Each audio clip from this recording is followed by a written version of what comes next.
Shalom, selamat pagi Bapak Ibu Saudara. Nah, mari kita sama-sama melihat ke surat 2 Timotius 1 ayat yang ke-7. 2 Timotius 1 ayat yang ke-7. Satu surat yang indah Rasul Paulus yang awalnya kepada Timotius dan begitu membuat Timotius mengalami karya Tuhan yang dahsyat. 2 Timotius 1 ayat 7 saya bacakan, demikian firman Tuhan.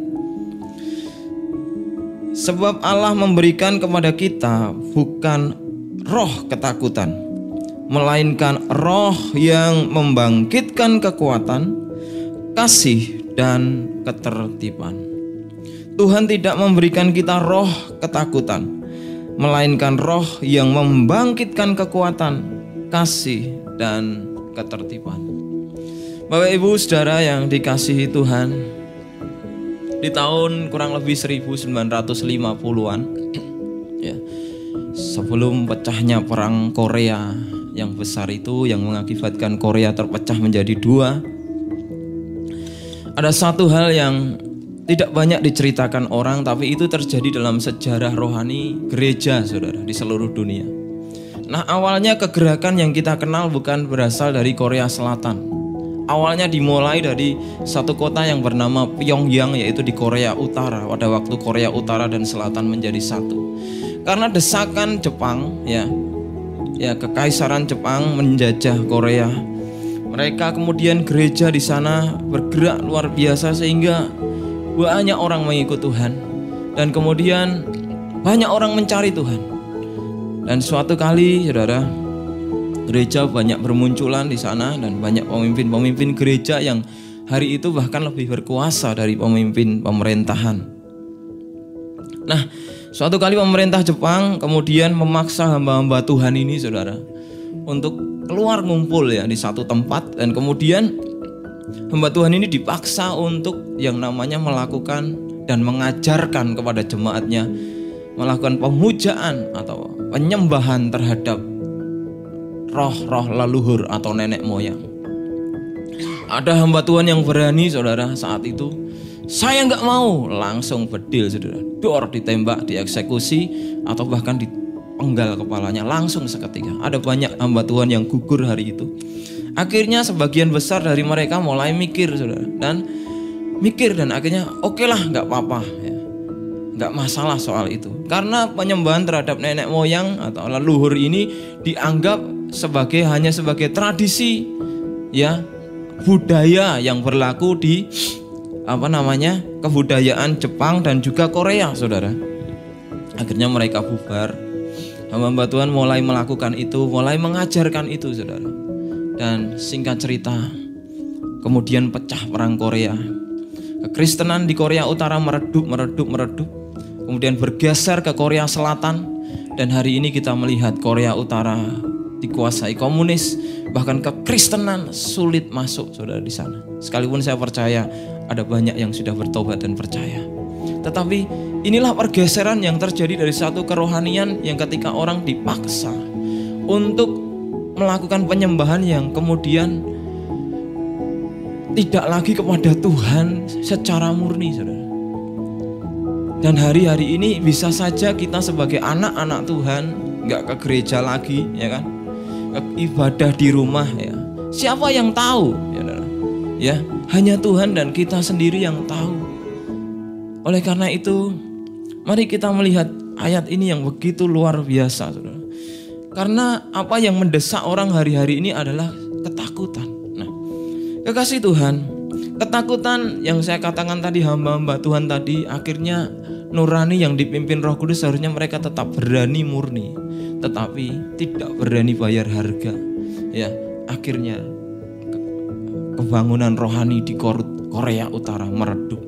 Sampai hari ini perlu doa kita, perlu lawatan Tuhan untuk menjamah mereka. Nah, ketakutan itu bukan dari Tuhan, saudara. Namun orang bisa saya tanya, ya, kamu takut gak ngadapi ini? Gak takut, Mak. Oke, sekarang coba kamu mengampuni orang yang kamu membuat hatimu luka. Berani hari ini? yang nggak berani. Ketakutan itu didasarkan apa, saudara? Ketakutan di sini kalau orang bebas dari ketakutan, dia dibebaskan dari roh perbudakan, perhambaan yang diakibatkan oleh dosa yang mengikat seperti benang ruwet bundet, saudara. Orang sudah diselamatkan Tuhan, tetapi belum tentu keseluruhan dari hidup kita benar-benar untuk Tuhan. Karena pikiran dan hati kita itu sebelum kita ditebus, mengaku percaya Tuhan, seperti benang ruwet yang bundet, saudara. Dan itu perlu diurai satu demi satu oleh roh Tuhan dan firman, yang kalau kita izinkan akan benar-benar mengubah kehidupan kita. Nah, kekasih Tuhan, lawan ketakutan kita. Lawan ketakutan, Bapak Ibu Saudara, dan saya belajar melawannya. Di ayat 12 dan 13, saudara, mari kita lihat di surat yang sama.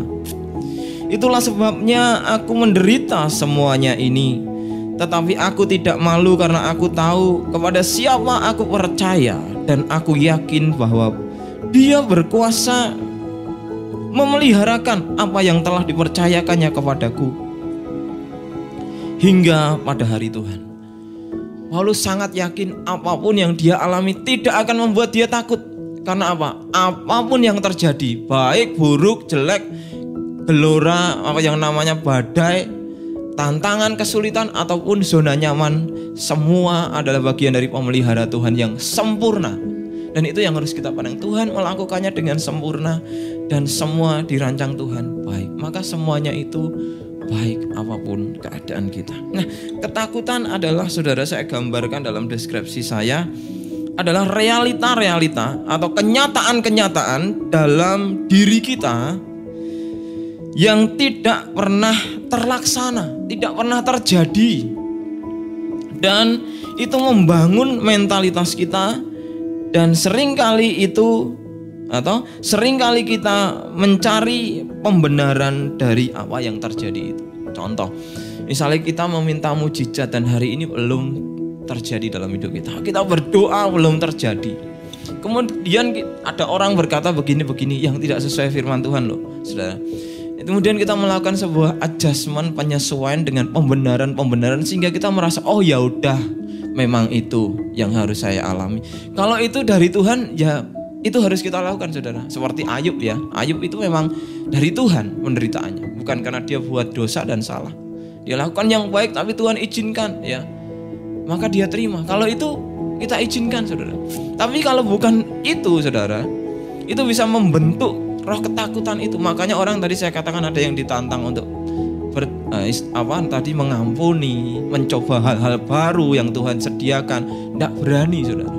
Karena ada ketakutan yang menghalangi. Orang bisa gampang berkata, aku tidak takut, ada Tuhan, ya amin, saudara.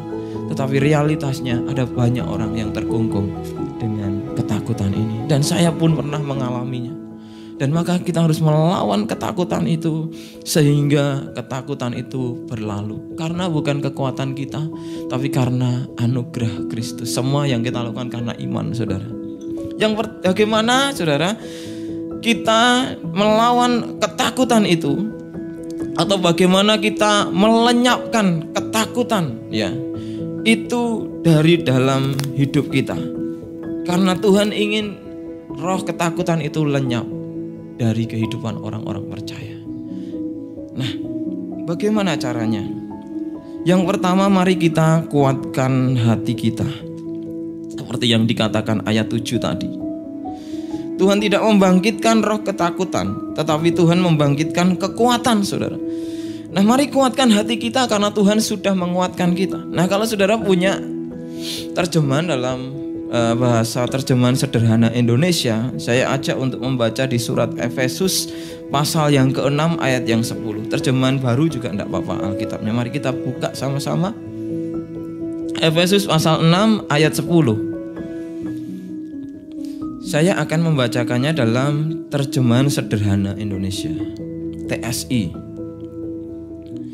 Sebagai pesan terakhir, hendaklah kalian masing-masing menjadi kuat karena terus berharap sepenuhnya kepada Tuhan yang luar biasa, dan juga karena kalian sudah bersatu dengan Dia.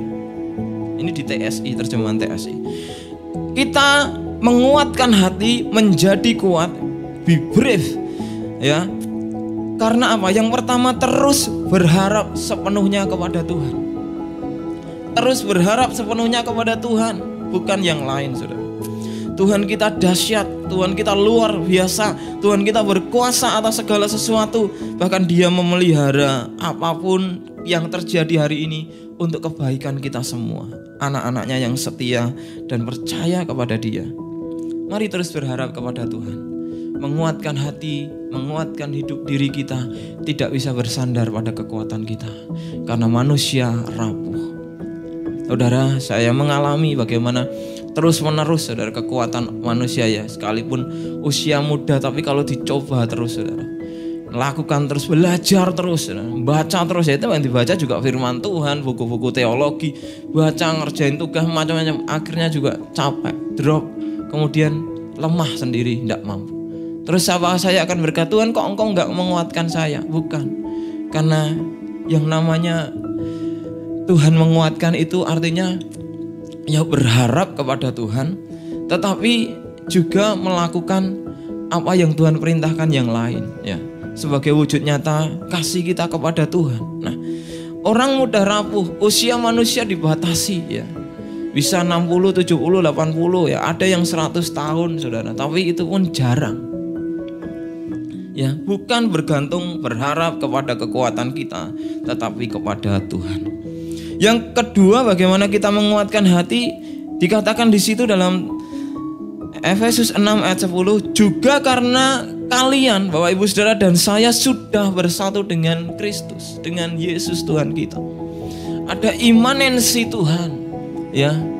Imanensi ini berasal dari, jangan salah, saudara, kalau Bapak Ibu belajar tentang Immanuel, itu kata Immanuel itu zaman dulu sebelum Kristen ada, itu sudah ada di zaman agama Tao, Buddha. Ya, kalau Bapak Ibu belajar, itu sudah ada, dan Tuhan, mereka berpercaya Tuhan imanensi, tapi nggak percaya Tuhan yang transendensi. Ada juga kepercayaan yang lain yang percaya transendensi, tetapi nggak percaya imanensi, saudara. Nah, Allah yang Immanuel, yang beserta dengan kita, yang bersatu dengan kita, saya Tuhan, bukan karena ya kita, tetapi karena Tuhan yang rindu, ingin bersatu dengan kita dan mengubah hidup kita, ya, membawa masa depan kita lebih baik karena kasih karunia-Nya yang luar biasa, saudara.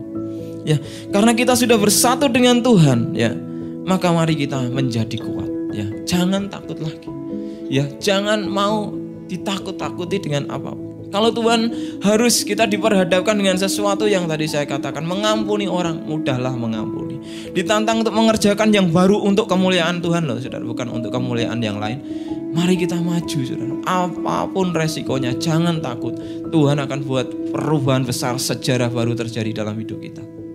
Kasih Tuhan, lihat gereja Korea Utara, ya, akhirnya tertatih-tatih karena salah mengambil keputusan. Mari tetap kuat, apapun resiko yang harus kita hadapi hari-hari ini. Corona ya makin berdampak buruk, memaksa hampir semua kita, ya, untuk menghadapi permasalahan yang menakutkan. Dan Tuhan ingin kita belajar agar kekuatan kita bukan bergantung kepada penghasilan kita, kekayaan kita, deposito tabungan, atau apapun yang kita punya, tetapi karena berharap kepada Tuhan dan karena kita sudah bersatu dengan Kristus. Kalau Bapak Ibu baca di dalam Bilangan, ya, waktunya pendek, ya, renungkan di rumah, catat aja kalau yang mau catat. Bilangan 13 ayat 16, juga di Bilangan 14 ayat 6, ya. Saya akan bacakannya, ya. Bilangan 13 ayat 16. Ada satu cerita yang sangat terhubung luar biasa yang memberkati hidup saya. Bilangan 13 ayat yang 16, ayat ke-16, riwayat ke-12 pengintai.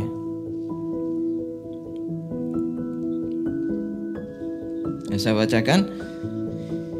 Itulah nama orang-orang yang disuruh Musa untuk mengintai negeri itu. Dan Musa menamai Hosea bin Nun itu Yosua. Jadi nama Yosua awalnya adalah Hosea, anak dari Nun atau bin Nun, dari suku Efraim. Tapi sejak dia diutus Musa untuk mengintai tanah Kanaan bersama 11 orang yang lain, Tuhan mengganti nama Hosea ya melalui Musa. Namamu sekarang Yosua. Ya, nama Hosea artinya adalah penyelamat atau menyelamatkan. Pribadi yang mampu menyelamatkan atau sang penyelamat. Ditambahi kata Yo dan plus Hosea atau Yehova dari kata Yehova dan Hosea artinya adalah ada Yehova yang menjadi penyelamatmu. Musa ingin menyadarkan Yosua bahwa bukan kamu yang menyelamatkan. Sekalipun banyak orang diberkati oleh hidupmu, banyak orang tertolong oleh kamu, tetapi bukan karena kamu, tetapi karena Yehova, karena Yesus Tuhan. Nah, luar biasa sekali. Akibatnya di pasal 14 saudara ayat yang ke-6, ketika 10 orang itu ya meratap ya mereka menghina yang namanya kuasa Tuhan, saudara. Dengan cara apa? Mereka takut dan kemudian mereka berkata, kita tidak akan pernah bisa mengalahkan orang Kanaan karena mereka raksasa dan kita belalang. Demikian juga mereka terhadap kita. Kita nggak akan pergi karena apa? Kita pasti kalah, kita pasti bunuh diri. Ketakutan akan merenggut harapan. Tetapi Yosua bangkit. Memang sebelumnya Kaleb dengan kepercayaan dirinya bangkit. Tetapi dikatakan 14 ayat yang ke-6 ya, dimana ketika Musa dan Harun sujud, kemudian tetapi Yosua bin Nun dan Kaleb bin Yefune yang termasuk orang yang telah mengintai negeri itu mengoyakkan pakaiannya dan berkata kepada segenap umat Israel, negeri yang kami lalui untuk diintai itu adalah luar biasa baiknya. Jika Tuhan berkenan kepada kita, maka Ia akan membawa kita masuk ke negeri itu dan Ia akan memberikannya kepada kita suatu negeri yang berlimpah-limpah susu dan madunya. Ayat 9 menarik sekali. Hanya janganlah memberontak kepada Tuhan dan janganlah takut kepada bangsa negeri itu, sebab mereka akan kita telan habis. Yang melindungi mereka sudah meninggalkan mereka, sedang Tuhan menyertai kita. Janganlah takut kepada mereka. Tuhan menyertai kita. Dan yang kedua, jangan memberontak kepada Tuhan, dan kita akan telan habis mereka. Apapun yang kita hadapi hari ini, mari berharap kepada Tuhan. Ada Tuhan yang menyertai kita. Sadari itu, saudara. Jangan takut dengan keadaan, karena kita ya tadi ada kata Yehova dan Hosea. Tuhan yang menyelamatkan kita, bukan kita. Kalau kita takut berarti kita masih mengandalkan diri kita. Takut wajar, saudara, tapi jangan berlarut-larut dan ketakutan dan akan menggerogoti hidup kita, masa depan kita. Tetapi orang yang terus dalam ketakutan itu ya tidak yakin betul bahwa Tuhan menyertai hidupnya. Apapun yang terjadi, Tuhan menyertai kita. Amin. Kalaupun hari ini kita harus berjuang bleeding dan kita dengar mungkin ada hamba Tuhan yang meninggal, kalau Tuhan mencium korban yang harum, kita tidak memberontak kepada Tuhan, maka tersedia mahkota kehidupan. Jangan takut. Hidup kita ditentukan oleh Tuhan dan firman-Nya, bukan oleh apa kata dunia. Yang kedua, saudara, apa yang dikatakan firman Tuhan tadi di dalam 2 Timotius 1 ayat 7. Yang kedua, mari lawan ketakutan. Lenyapkan ketakutan itu dengan kasih, dengan hati yang mengasihi, saudara.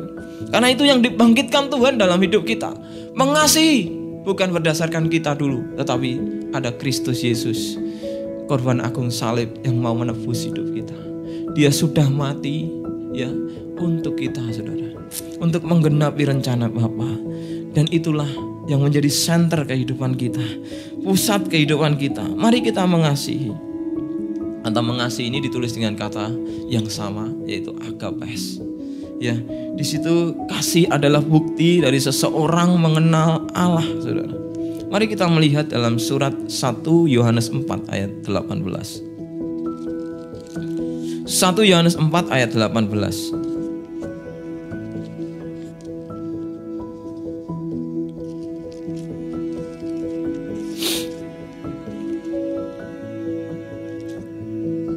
1 Yohanes 4 ayat 18.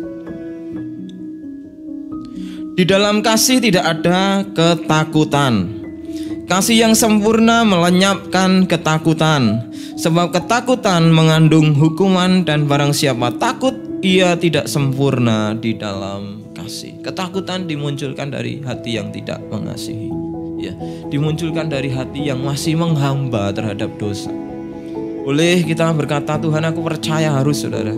Tetapi mari kita juga belajar mempraktekkan bahwa penghambaan kita bukan kepada masa lalu kita, kepada dosa, tetapi kepada Tuhan Yesus Kristus sepenuhnya. Bisa orang atau kita berkata, aku percaya, tetapi kita masih menghamba terhadap dosa. Tuhan mau kita menghamba, percaya, berkata, tetapi juga menghamba kepada Tuhan Yesus. Nah, kekasih Tuhan, inilah kasih itu. Kasih yang melenyapkan ketakutan. Kasih adalah bukti seorang mengenal Allah, sebab Allah adalah kasih, yaitu yang telah mengutus Sang Putra untuk menebus dosa manusia. Nah, kekasih Tuhan, hampir semua negara di seluruh dunia pernah disentuh oleh kasih Tuhan. Ya, Eropa pernah, ya, Asia pernah, bahkan Timur Tengah pernah, ya. Negara-negara yang hari ini anti terhadap kekristenan pasti pernah mendengar berita Injil. Karena pemberitaan Injil sudah sampai ke tempat-tempat yang sampai dikatakan ujung bumi, bahkan di negara kita. Pertanyaannya saudara, kenapa Eropa banyak yang meninggalkan Tuhan? Kenapa negara-negara maju, daerah-daerah maju meninggalkan Tuhan?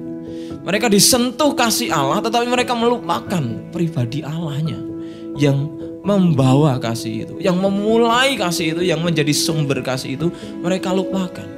Ya saudara, hari-hari ini ya, kekuatan nilai moral itu begitu tinggi. Tatanan moralitas, hak asasi manusia, kepedulian, mengasihi, kebaikan, itu nilainya jauh lebih tinggi daripada pada zaman sebelumnya, di zaman-zaman dulu. Bahkan di zaman orang-orang di Alkitab ini, termasuk zaman gereja mula-mula, saudara. Sekarang moralitas lebih baik, diatur dengan undang-undang, diperketat, orang yang gini harus diginiin, orang yang melanggar ini dihukum, orang yang bahkan HAM saja saudara bisa kita permasalahkan, ya. Orang mengatai kita, ya, menyemarkan nama baik kita, ya, bisa kita tuntut, saudara. Sudah sangat, itu bukti kepedulian kasih, saudara. Mereka karena apa? Karena negara-negara ini yang membuat kayak gini pernah disentuh kasih Yesus. Tetapi ada saudara banyak, ya, yang meninggalkan pribadi yang memberikan kasih itu. Dan kita harus terus berdoa buat Eropa, buat Amerika, buat bangsa-bangsa yang sudah meninggalkan Tuhan, termasuk bangsa kita doakan agar mereka mengenal pribadi sumber kasih itu. Mereka diselamatkan tetapi juga diubah dalam hidup yang mengasihi. Kasih Tuhan, hari-hari ini Tuhan ingin melanjutkan karyanya dalam hidup kita. Kasih bukan hanya sekedar, ya, yang namanya konsep atau teori, tapi kasih itu adalah tindakan, saudara. Ya, kasih adalah wujud penyembahan kita kepada pribadi yang mengasihi. Mari kita juga belajar untuk memaksa melakukan tindakan-tindakan kasih. Karena untuk mengasihi caranya juga kita juga kadang dipaksa. Ya, kalau dulu sering saya berkata begini, wah, nggak ada dorongan hati, saya ya nggak akan memberi, ya kan? Nggak ada dorongan kok, itu, ya. Seringkali kan kita berdoa, ya, yang didorong, yang digerakkan Roh Kudus. Benar, saudara, itu benar. Tetapi untuk mengasihi didorong atau nggak didorong, itu firman Tuhan, amin. Maka kita harus melatihnya, saudara. Memang harus didorong Roh Kudus untuk hal-hal tertentu, saudara. Tetapi kalau itu adalah sesuatu yang menunjukkan itu kasih, saudara, seperti firman Tuhan, maka juga kita harus belajar mempraktekannya. Seorang anak kecil tidak akan terbiasa untuk mengasihi, ya, karena dia tidak tahu dan harus dipaksa melatih dirinya untuk mengasihi. Tindakan kasih akan memaksa kita, membiasakan kita hidup untuk mengasihi. Murid-murid Tuhan selalu diajar untuk mempraktekkan kasih. Kumpulkan orang banyak itu, kamu beri makan. Hah? Mereka mulai macam-macam pikirannya. Mana mungkin bisa? Tetapi Tuhan kemudian buat mujizat. Ya, tujuannya untuk apa? Mengasihi. Kadang Tuhan akan memaksa di waktu-waktu yang sulit. Hari-hari ini gereja kita menyerukan untuk mempedulikan yang lain. Di tengah-tengah, ya, keuangan mungkin kita semua makin menurun, pendapatan menurun, bahkan ada yang dirumahkan, di PHK. Ini satu tantangan tersendiri, saudara. Maka ya apapun kondisinya, kita relevan dengan diri kita masing-masing. Tapi yang penting, yang terutama firman Tuhan mengatakan, mari mempraktekkan kasih itu juga di saat-saat yang sulit. Karena kasih akhirnya, ya, akan membuat kita menjadi terbiasa, ya, mengasihi. Tindakan kasih membuat kita terbiasa untuk mengasihi seperti Tuhan. Tuhan itu adalah kasih, bukan hanya terbiasa, tapi dia itu ya kasih itu sendiri. Apa saja yang dia lakukan adalah kasih, ya. Sekalipun kadang tidak dimengerti oleh manusia, tapi yang dilakukan Tuhan adalah kasih. Maka mari kita berpusat kepada Kristus yang mengasihi, sehingga makin hari hidup kita dipenuhi dengan kasih Allah dan kita hidup di dalam kasih. Kalau kita mengasihi, saudara, ditantang apapun akan kita beri, termasuk nyawa, jiwa, raga kita. Dan Tuhan, itu yang dimau Tuhan dalam hidup kita. Mari kita belajar pelan-pelan sehingga kasih Allah menguasai hidup kita.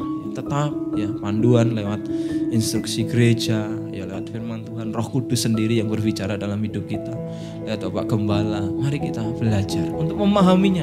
Jangan merespon negatif, memahaminya dari sudut pandang belajar mengasihi Tuhan ini, saudara. Maka kita pasti akan terima berkat Tuhan yang luar biasa. Yang terakhir adalah Tuhan ingin kita menguasai diri.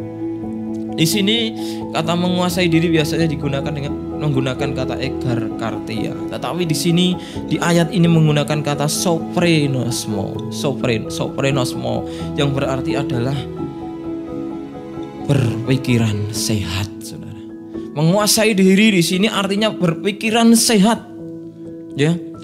Tuhan ingin kita menguasai diri, ya. Berpikiran sehat, punya akal yang sehat, ya. Waras, saudara. Ada orang bilang, itu orang gila ya, nggak waras, saudara. Ya, kok malah nggak kena COVID-19 ya? Kenapa? Ya, karena gila. Tapi ternyata orang gila mempraktekkan ya yang namanya distancing sosial tanpa dia sadari. Ya, tapi ya juga, saudara, ya kebiasaan-kebiasaan mereka, ya kebiasaan yang buruk, saudara. Nah, kekasih Tuhan, apa yang dimaksud dengan kata ini, saudara? Mari kita memiliki pikiran yang sehat, ya, untuk mengubah pola hidup yang sehat, pola pikir yang sehat, pola rasio pemikiran menjadi lebih sehat, ya, pola-pola kewarasan, ya. Kemudian agar kita bisa yang namanya hidup dengan menguasai diri ini. Ya, hari-hari ini ya terus dianjurkan untuk cuci tangan, pakai masker, juga tidak berkerumun dan lain sebagainya, menjaga jarak, ya. Nah, itu semua bertujuan untuk hal-hal yang sehat dalam hidup kita, menciptakan kesehatan kita. Mari, saudara, kita terus praktekkan itu. Kita terus menguasai diri, ya. Bahkan nanti setelah corona berlalu, ya, tetaplah memiliki yang namanya pola hidup yang sehat, berpikiran sehat, atau yang namanya hidup di dalam mawas diri atau menguasai diri tadi. Menguasai diri artinya juga memerintahkan diri kita.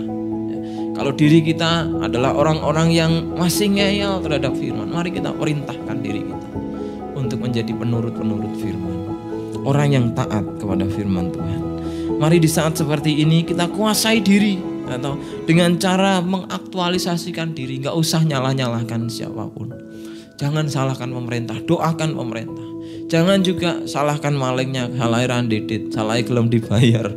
Jangan menyalahkan apapun. Kita doakan mereka biar dijamah Tuhan. Jangan merespon yang salah, ya. Tapi kita aktualisasikan diri kita sebagai wujud penyembahan kita kepada Tuhan. Apa yang kita punya, mari kita kerjakan. Jangan melihat kejelekan orang, kesalahan orang. Kayak dipercaya begini, udah ada begini, kita begini kok nggak dikembangkan, ya itu urusan orang lain, saudara. Mari kita lihat diri kita hari-hari ini, apa sih yang dipercayakan, karunia apa yang sudah dipercayakan. Pinter nyanyi kok nggak tambah dilatih terus akhirnya untuk melayani. Pinter ini kok nggak dikembangin untuk kemuliaan Tuhan. Kita lihat ke dalam diri kita, apa yang kita punya. Itu suatu hari dipertanggungjawabkan. Kalau kita maksimal mengerjakan itu, kita akan terima mahkota dan juga upah yang lain, saudara. Tetapi kalau tidak, kita pun bisa merana suatu hari. Tapi kita bersyukur karena apa? Kita sudah memiliki mahkota kehidupan kalau kita setia, percaya kepada Tuhan. Tapi mari Tuhan juga ingin kita menguasai diri, agar kita mengaktualisasikan, mengembangkan. Mengaktualisasikan diri itu artinya mengembangkan karunia. Seperti di teks ini, himbauan Paulus, surat Paulus kepada Timotius, agar Timotius mengembangkan, bukan hanya mengembangkan, mengobarkan karunia itu kepada jemaat-jemaat yang ada di sana.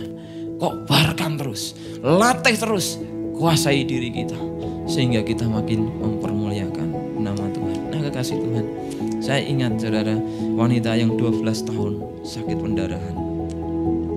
Dia berusaha berkonfrontasi melawan yang namanya ketakutannya untuk mengalami mujizat kesembuhan. Dia takut awalnya, tapi dia kemudian memaksa dirinya, dan kemudian dia berjalan terus. Di pikirannya akan ada berkata, kalau orang sampai tahu darahku meleleh, mati aku, selesai. Karena apa? Dia akan dinilai najis, dirajam dan dibunuh. Dia harus mengambil resiko itu, ya, ketakutan, melawan ketakutan. Karena apa? Dia sudah melihat Yesus, saudara. Dia melihat Tuhan, dia sanggup buat mujizat dalam hidup saya. Dia berkonfrontasi melawan ketakutan itu. Dia jalan dengan tertati-tati menghampiri Tuhan, menerobos kerumunan yang bisa saja membunuh atau melecehkan, melempari dia dengan batu. Tapi dia memaksa karena dia tahu ada Tuhan yang tangannya, yang kuasanya, kasihnya sanggup menyembuhkan, menghentikan 12 tahun pendarahanku. Dia bangkit saudara dari ketakutannya karena dia tahu Tuhan mengasihinya, dan dia tahu bahwa Tuhan akan memberikan kesehatan, kewarasan dalam hidupnya. Maka saudara, mari kita lihat, kita berani, kita kuatkan hati kita, lawan ketakutan, menguatkan karena ada Tuhan yang menguatkan kita. Karena kita juga belajar mengasihi dengan kasih Tuhan, belajar mengasihi. Dan yang ketiga, menguasai diri. Mari kita lawan hari-hari ini sehingga kita akan percaya. Kita akan menerima kekuatan dari Tuhan setiap hari untuk menghadapi virus, menghadapi keadaan yang makin berat. Dan kita yang tidak menjadi lemah, yang diberi kekuatan Tuhan, akan menuai janji-janji Tuhan yang luar biasa dalam hidup kita. Kiranya Tuhan memberkati kita.